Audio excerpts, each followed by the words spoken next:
And welcome to another exciting show with Trip Walton of the Trip Walton Law Firm. Man, how are you doing? I'm doing good. How about you? I'm doing great, man. It's always a pleasure to sit down and talk with you. Exciting show. We got DUI, we got criminal cases, a whole lot of exciting information, especially stuff you need to know around the holidays. The holiday season. But before we get involved in that, what's been going on with you lately? Gosh, I think I told everybody that we hired a new lawyer, Okay. Mallory Story. She's a local girl from Auburn. She's been with us about a couple of months now. Okay. So she's getting her caseload picked up and going. Business is up 300, 400% over the last couple of years, which is good. Some big numbers. I attribute that primarily to the internet and billboards and radio and TV. We do a smorgasbord of ads. To the synergy of it's supposed to all work together. So That's right. I'm glad you understand that. I'm glad you understand that. But go ahead, preach, brother. I keep advertisers happy. They like to see me coming. But yeah, we've been doing good. Had a good year. Usually November, December are strong months to close out. A lot of insurance companies like to clean the cases off their books, so they're excited to get it done and pushing to get it done. So hopefully we'll do that. I think we're going for Christmas vacation this year. We're going to take back off to Utah. My family loves to go snow skiing, and I love to sit around and do nothing but get massages and look at the snow. And I've got a couple of clients out there, so I can do a little write-off for going out there this year. So you need anybody? You need any guests to go with you? I may, because I always wanted to ski on level ground now. Not on no hills now. Straight down. I can't do that. That's why I don't do it, because I don't need any knee damage. The only joints I hadn't really injured are my knees, and snow skiing is not good for knees. Gotcha. So I do the snowmobiling. I do the massages, I go to the spas, I go to the gyms.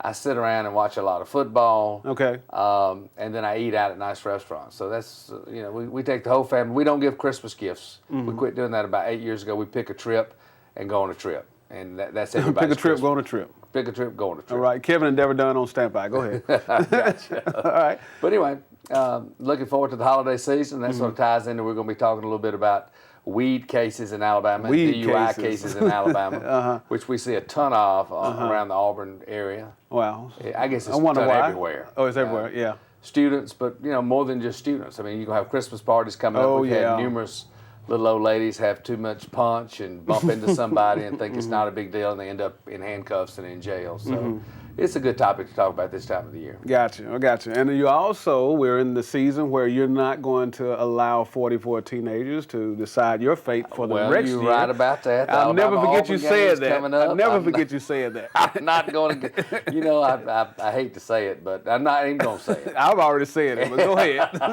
But we got the game coming up. I'll always start out with my Auburn colors on, since I went to Auburn first. I played a little ball at Auburn. My office is in Auburn. But I did graduate from law school at Alabama, and they have been good to me this year. Very good. I don't know that I've seen a better coach team in a long time. I mean, when you can take 44, 19, and 18-year-old kids and have them perform at a certain level, regardless of who they're playing, with the exception of Tennessee. Exactly. But why would they be excited about Tennessee? It hadn't been a rivalry for them for 9 years. They don't know nothing about Tennessee, Alabama. Exactly. And the coaches kind of slipped a little bit there, but I think they will use that as an example before the Auburn game. I hope Auburn's going to come do the upset. I'm picking Auburn to do an upset. You are? But if they don't, I'm going to jump on the other bandwagon. I got you. So you're in a great position. My family hates it. I've got 2 Alabama guys in the family, my boys. My 9-year-old daughter is a big Auburn. My wife is a big Auburn. So I try to keep everybody balanced by changing sides. I got you. So you're doing the right thing. I do the right thing. That's good, man. That's good. And I'm not miserable. And that's even greater. The main thing. That's even greater all year. Yeah. We talked about this a little bit before we came on, as it relates to you talk about the different avenues of advertising that you're in, and we talked about branding. The Trip Walton Law Firm is a household name. Why is that important to you that you put yourself in a position for your law firm to be branded and to be a household name? It's just important it's good business. If you're going to maintain in a field where you've got Shannara on every billboard, you got my friend the Hammer, Mike Slocum, on every TV station, doing the ambulance ads and doing the deer hunting ads, and Mike still calls me about once a week where somebody's complaining about one of his ads. What do I do? What do I do? And I said, well, chill it out a little bit. He takes it up another notch. So he likes that, huh? So he looks at his business like crazy. Those guys spend so much money, they have to. Right. And, Shenar's in about 8 or 10 states now. He's gone into Atlanta. They've gone into Louisiana. They're in Mississippi. They're in Florida. Slocum, Mike the Hammer, is in Houston, big. He's in Washington, D.C., New York, Maryland, Virginia, all up in there. So they've sort of go nationwide where it's good for them. Mm-hmm. But we're having to compete with that. So to have 30 years of experience to advertise with and already having sort of a well-known name, and hopefully it's a good name, the Walton Law Firm, the synergy between billboards, TV, radio, magazines, we've done, we've been on a couple of magazine covers, that's been very beneficial. So it just all ties together, and of course Google. I mean, you could put Trip Walton in Google, and it's going to take you right to my website. Right to your website. We've redone the website for about the 4th or 5th time. It's mobile happy now, what I call mobile happy. You can get it on your phone because the studies we've been watching over the last 2 or 3 years said by 2016, 85% of all people would pick their professionals, doctors, lawyers, dentists, from a mobile device. That's incredible. So we have gotten all of our stuff mobile. Okay. So it all fits on there. It looks good, neat. It's easy to look at, and it's fun every now and then. Like I guess it was this weekend, I was bored doing something. The ball games were awful, and I just went to my site to see, and I found 2 or 3 things I got to get fixed. Just a couple of spelling errors. Okay. I'm going like, oh my gosh, this thing's been up running 6 months, and we've been bragging about it. I found a word tense that was improper, so I'm glad I looked at it. That's good. Your English teacher appreciate that. Yeah. So so it's fun, and it's. I like doing it. I don't practice as much law hands-on anymore. I've got 3 or 4 lawyers. We meet every Wednesday afternoon and go over all the new cases. On the next Wednesday, we go over all the old cases, and we rotate it around. And then I meet with them individually on cases as they go. But I'm not as hands-on anymore, although I make most of the major decisions on all the cases. So we've got it set up pretty cool. Okay, all right. Now, different. No, go ahead. Speaking of cases, you've had a lot of criminal cases had a big on the influx rise. of criminal cases, and we've cut down, because I'm the only one in the firm that does criminal work. Okay. We cut down to Lee County only. I used to come up to Chambers County all the time. We've never come over into Georgia. We just don't have enough time and people to do that. So primarily we're on Auburn campus, City of Opelika, Lee County, and that keeps us busy because that's a big crowd. Right. And we're primarily looking at DUI cases. We probably take in 2 to 3 a week. Wow. 2 or 3 weed cases a week, maybe 4 or 5 public intoxication cases a week. So like tomorrow, I have 1 case in Lee County, and I've got 7 cases in the city of Auburn. So that's going to be my whole day tomorrow is taking criminal work, getting people the best deal. You know, what I tell my clients, particularly the felony cases, is you're like a ship that's been torpedoed in deep water, and we've got to see how close we can get you to the bank before you sink. We need you up on the beach. If you sink, we sink in shallow water, which means you get probation and maybe even get it dismissed on a technicality. But it's fun. I started out as a deputy DA in Montgomery, Alabama, back in 1985. Did a couple of capital murder cases. Did all kind of murder, theft, robbery, rape, you name it. I did it. Tried 35, 40 cases my first year out of law school by myself without an assistant lawyer.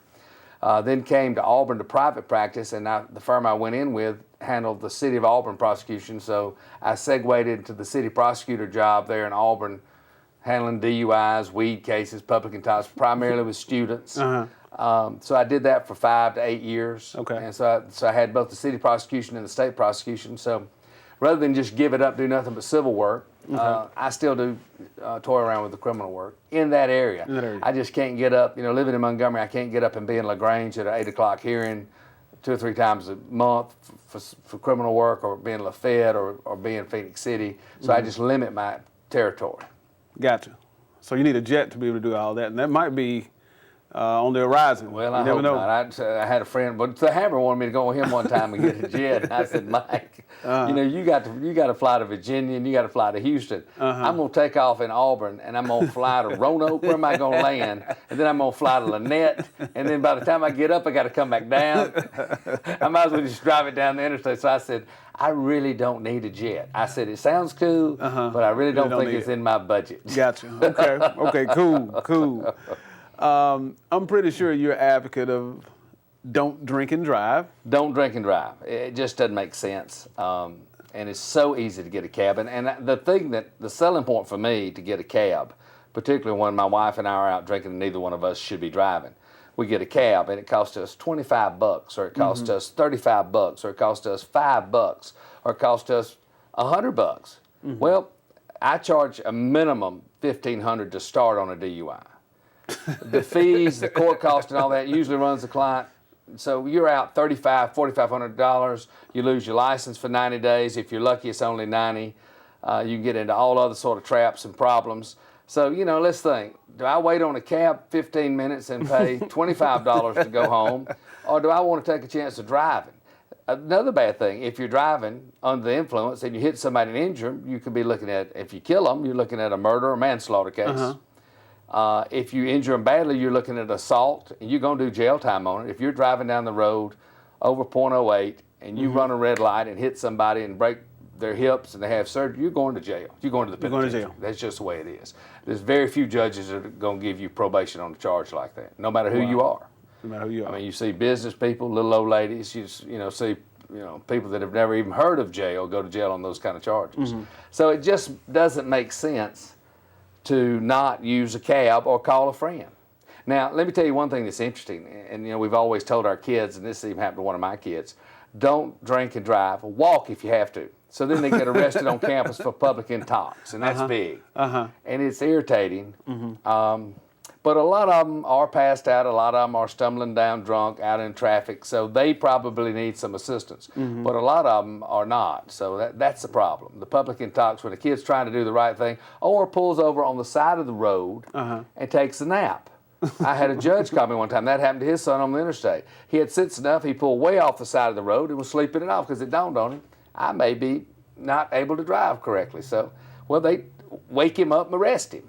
So, you know, you got to use good judgment. Wow. But anyway, that's my initial speech on not drinking and driving. It's stupid, it's expensive, and it can cost you your life or somebody else's life, and you're going to pay for that the rest of your life.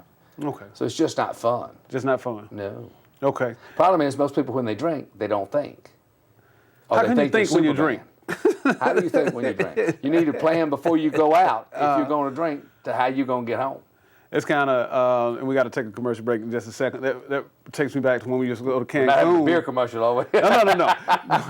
Going to Cancun, a lot of times people had the bands on, they'll know what hotel to take them back to when they get absolutely out of whack. Before they got wasted. Okay. All right, we're going to pause and take a quick commercial break. And when we come back, we're going to ask Trip, you know, if you have been drinking and driving and you are stopped, what do you need to do if you're pulled over? Run like crazy. No, just kidding. Just kidding. Okay, welcome back to the Trip Walton Law Show. Okay, you made a bad choice. You decided to drink. You decided to drive. Okay, now you get pulled over. You're in big trouble, boy. So, when this happens, great lawyer friend of mine, what should you do? And that's a good question. I don't know what to do. You know, people say don't blow. Well, if you don't blow in the state of Alabama, you're going to automatically, they're going to use that against you at trial. You don't have a Fifth Amendment right not to blow. By driving on the public highways, you consent to do the test.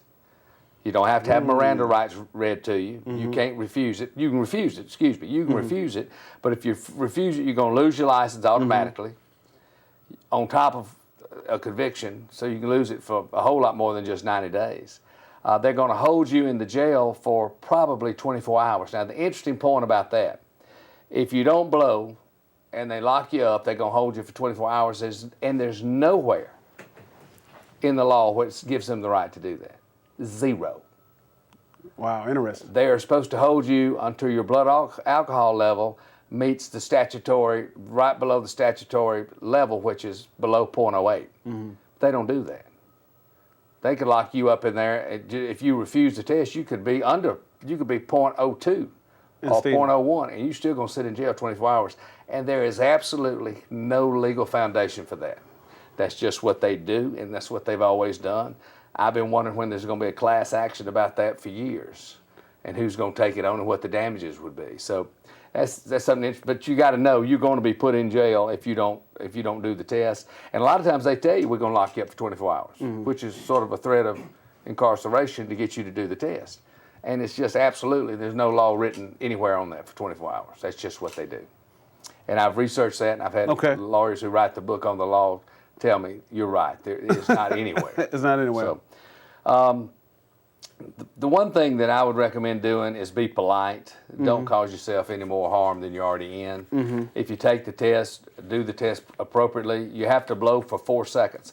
A lot of tests that we see probably were not actual refusals. They just were not instructed by the officer that you have to blow for 4 seconds, blah, blah, blah, and get all this done. So they blow for 2 or they blow 1, and they think they've done what and the officer hits, okay, aborted, no test.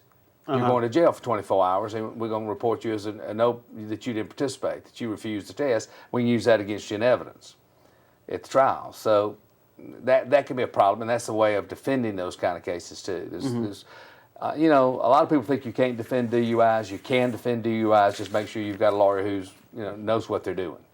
We only do DUIs in the Auburn, Opelika, Lee County area. Okay. Even though I live in Montgomery, I don't do them in Montgomery because it takes so much time and travel time from my home office in Auburn. But get you a qualified lawyer if you get charged, and get them quickly. So another thing you need to be aware of, and I'm talking about a first-time offender in Alabama. Okay. There's a difference in Alabama and Georgia on most laws. This is a big one. You do not get a work permit if you get convicted in Alabama. In Georgia, under certain circumstances, if you participate in the test, you blow under .15, blah, blah, blah, it's your first time, you can get a permit to go to church, school, grocery store, and doctor. Wow. In Alabama, you don't get it for nothing. Zero. There is no pass. And that's a big problem for people who work. And people who work ought to be able to afford a cab or a taxi or even a driver. I mean, there's not many people wouldn't sit in your car for $100 out in front of a party and drive you back home. I know a lot of people would do that. I know a lot of folks do it, and I've done that many a time with folks. So, they bring their CD pack and pop them in my CD player and sit out there and listen to music all night while I'm in there having a cocktail. That's funny. Another thing that you got to know in Alabama, the newest DUI laws, there were aggravating circumstances. Okay. And if you hit one of these aggravating circumstances when you get arrested, even the first time, they will put an ignition interlock on your vehicle, which means every time you crank it, you got to blow into something, and if you've been drinking, it's not going to crank. Are you serious? And you got to pay for it. Now, that's brand new. And those things are this. First of all, refusing the test. Again, I've been over several things that can happen if you refuse the test. They're going to lock you up for 24 hours. You're going to lose your license. But another thing is that's an aggravating circumstance, and that can put a lock on your ignition. If your breath test result is more than .15, legal limit is .18 or .08. So if you're .08 or above, you're very suspect to be driving under the influence. Of course, they might need a little evidence to go with that. But if you're .15 or greater, that's an aggravating circumstance which gets an ignition interlock on your car. Wow. Next thing, if there's a child in your car under 14 years old. So mama, you've been out playing tennis all day, you go by the club, you have 4 or 5 drinks, you go by the school, pick up your child and get stopped for DUI leaving the school. Or you've been to a cocktail party for Christmas or Thanksgiving, and you've got the children in the car going from your aunt's house or your grandmama's house back home, and you run a red light and the police officer blue lights you with the children. You're going to have an ignition lock on there. And that's an aggravating circumstance. And another one is if someone other than the offender was injured at the time of the offense. Again, that's running a red light, hitting somebody, going across the center line, tagging somebody, injuring somebody. Not only are you probably going to be looking at felony assault charges or possibly manslaughter or murder, but you're also going to have this ignition lock issue. Ignition lock. Now that's for regular folks 21 and above. Okay. Now, if you're under 21 on your first offense and you score .02, that's a sip of alcohol, you're guilty of DUI. A sip. Sip, .02. You lose your license for 30 days in Alabama, under 21. It's basically a youthful offender deal. Or if you're under 18, they can take you into the juvenile court and do the juvenile type stuff with a fine of, I think it's $250 and a delinquency disposition, that you're delinquent. So it's not nearly as bad. Now, daycare drivers and school bus drivers, once again, .02. Not only that, you lose your license, not for 90 days, but for 1 year. Fines are $600 to $2,100. You can get jail up to a year, and you got to do a completion of a court referral program. And all these things, if you're ever convicted of a DUI, you do a court referral program. Okay. Which means you go to educational classes about alcohol and drugs and on, and you get tested. You got to stay clean to stay in the program. Now, commercial drivers, your tractor trailers going up and down the road. I heard about it. It's tough on those guys. .04. 1 year license suspension for a DUI. Not 90 days, not 60 days, it's a year. And if you refuse the test, you lose your license for 2 years. Somebody will have to find another job. Well, you will not be driving a tractor trailer anymore. Yeah. So those are the basic hot points about DUI, and those cover all the first offenses. You know, in Alabama, after your, fourth or fifth, let me double check this. Okay. After your fourth felony offense within 5 years, it's a Class C felony, which is 1 year and a day to 10 years in the state penitentiary. And a lot of those people do time because the judges are just sick of them by the time they've gotten in there and got a fourth felony or fourth DUI within 5 years. Okay. Every time the legislature meets down in Montgomery, they try to bring up a bill and get it passed to do away with the 5-year limit. Now 5 years, if your DUI was 5 years ago and you get a new one, if you don't get convicted till it goes off, then it's the first time DUI. But if they do away with the 5-year limit, they're going to go back to when you were 18, 19, 21, 22, and you get your fourth one when you're 55, leaving your child's wedding. You got a felony if they do away with the 5-year limit, because nothing ever comes off your record. So that's kind of scary. I can't fathom you getting 1, 2, 3, and 4 DUIs. It's amazing. I can't. It is fascinating, and it's people really who have problems and really need help, and they need to get off the highway. Yeah. It's not just a casual drinker. It's somebody who's. I forgot how many times they say by the time you get a DUI, you've probably driven drunk hundreds of times. Right. Let's face it, all of us have probably driven over the limit when we shouldn't have at some point in time. It's just frightening if you start thinking about all that can happen that can go wrong. Exactly. Particularly with injuring somebody or hurting somebody. Or, I've represented several people over the years who've been going down the road, either smoking weed and drinking, best friend on the right side, a couple of friends in the back, goes off the highway, flips the car, and kills one or two. Well, the guy who's driving, who's drinking and smoking dope, gets manslaughter.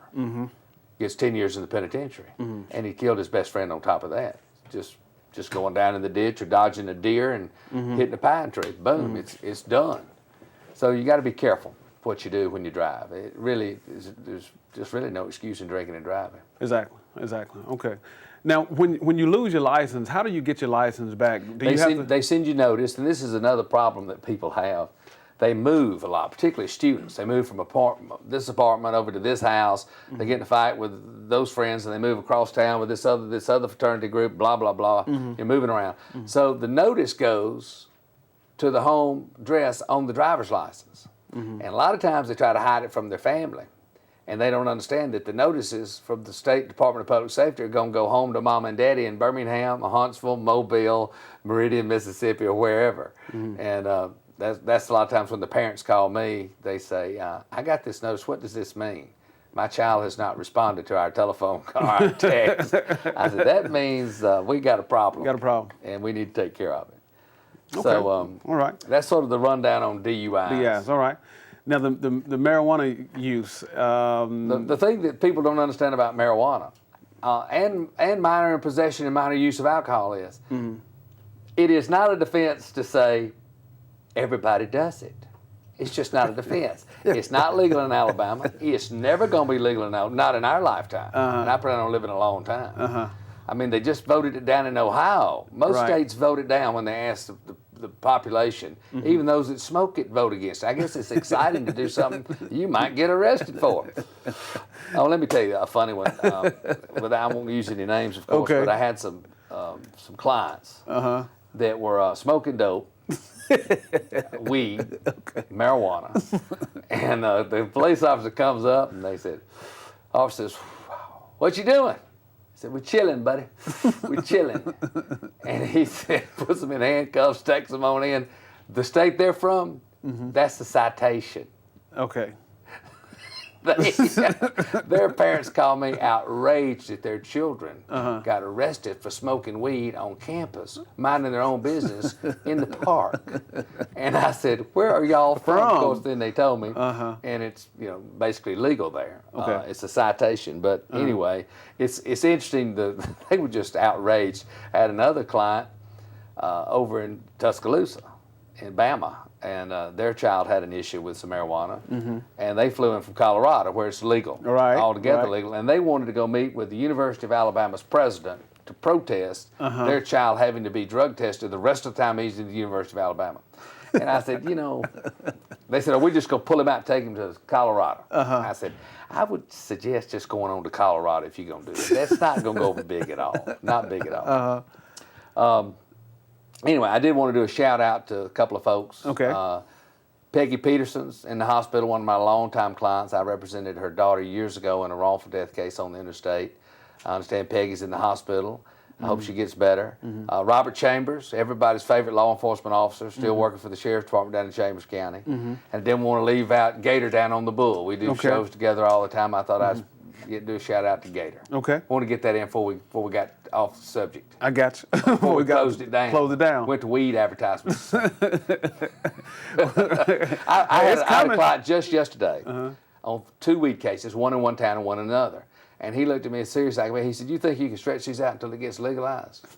I said, "How long you got? How old are you?" I swear. He said, "Can you continue these cases until it gets legalized?" I said, "No, I cannot." I hate to tell you that, but it ain't fixing to happen. I guess he thinks you're a miracle worker too, huh? I guess I'm just going to change the world with that. Okay. I mean, like you said, like my kids said about drinking when I called them when they were underage. Everybody does it. Everybody does it. Don't that make it okay? I got you. Okay. That's the way the law works. Okay. Well, Tripp, we out of time, man. It's always a pleasure. I'm just getting on the roll. I know you're just getting on the roll. We might have to bring that back part 2 next time. All right. Well, thank you for joining us for the Tripp Walton Law Show. Have a great day.